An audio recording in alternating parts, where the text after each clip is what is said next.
Well guys, it is time for the first hatch of the year.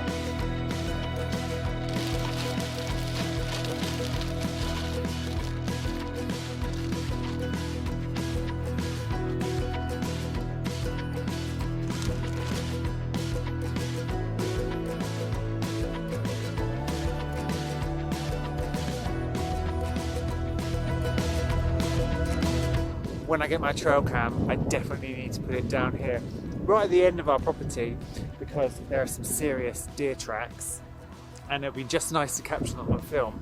Also, so our property runs down that way, and up here is the wildflower meadow, and then beyond the wildflower meadow is the wood. And if you look here, there's very obvious signs of a path that goes through here. So I expect the deer come from the wood, walk across the fields through this ditch and then along here. So this is going to be a prime position to hang up a trail cam and see what we've got. I've also just seen a couple of snipe fly away from the hedgerows. They're so quick I didn't get them on camera, but I would like to try and get those on film as well at some point.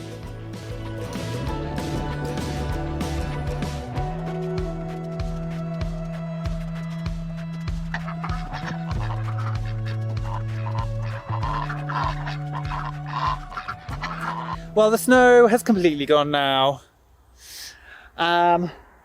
which is good in a way, but I find these days the toughest, because when it is snowing or there's thick snow on the ground, you cannot do anything. The mentality of I can't do anything is backed up with the ground is frozen, you can't do any gardening, even if you wanted to. When it then flips, and it's like 10 degrees today, you want to start planting. And I know that I can't, because, you know, we'll still have frosts, the ground is way too wet, the ground is cold, I really can't start doing loads of stuff yet. But I want to so badly.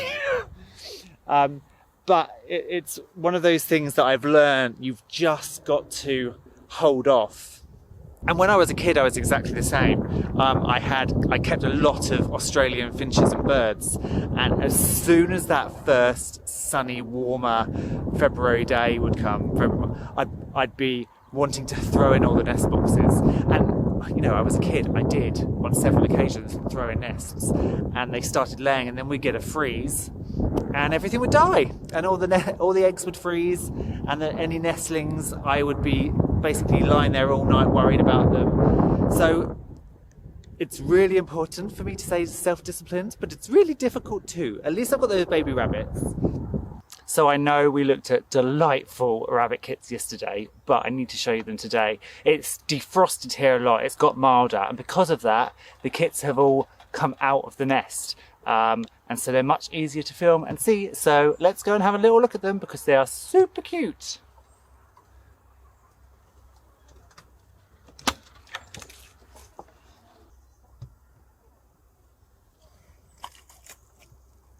Hi, babies. So there are 8 healthy little brown babies. Where are you going, little one? I'm going to bring that one back into the nest. What are you doing? I think your mum's telling you to get back in.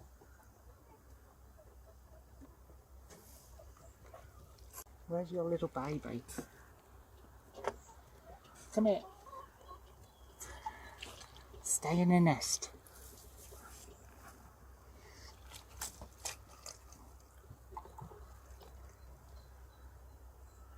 That one's going to be naughty, because that one's just gone straight back out.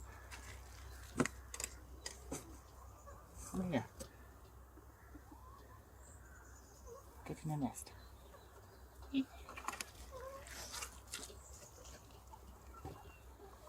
No. No.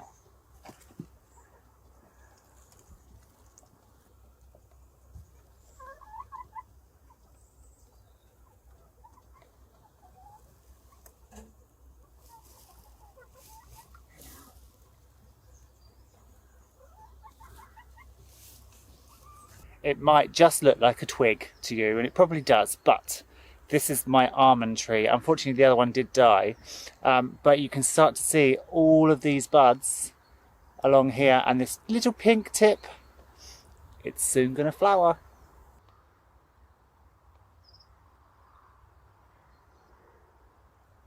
Well guys, it is time for the first hatch of the year.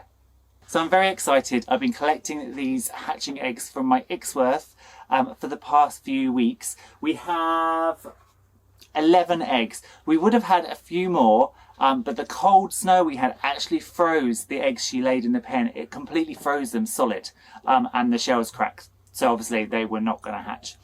I have, as I said, I've got 11 eggs. A couple of these were laid a good 20 or so days ago, and after the first sort of 12 days-ish, fertility does start to drop.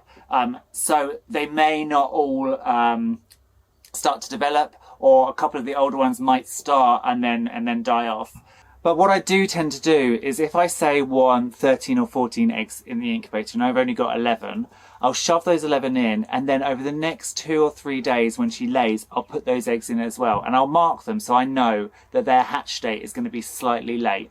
You don't want to do that with huge numbers of eggs. So say I wanted 20, I would wait until I've got 15, 16, because if you put the 11 on first and then you're putting another 9 in, by the time these guys are hatching, the other ones are still up to 9 days behind.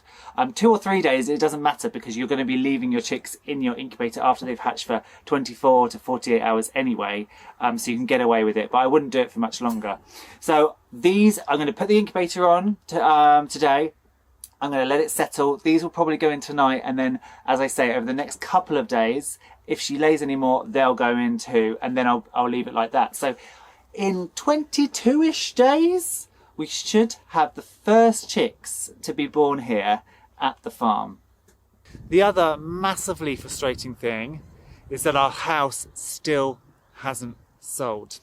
So there are loads of projects I could be doing right now if we had any money. I could be building chicken tractors, putting up more pheasant aviaries. I want to do some fencing around the goats, but all of that costs dosh, which we have in the bank, but we're nervous about spending it.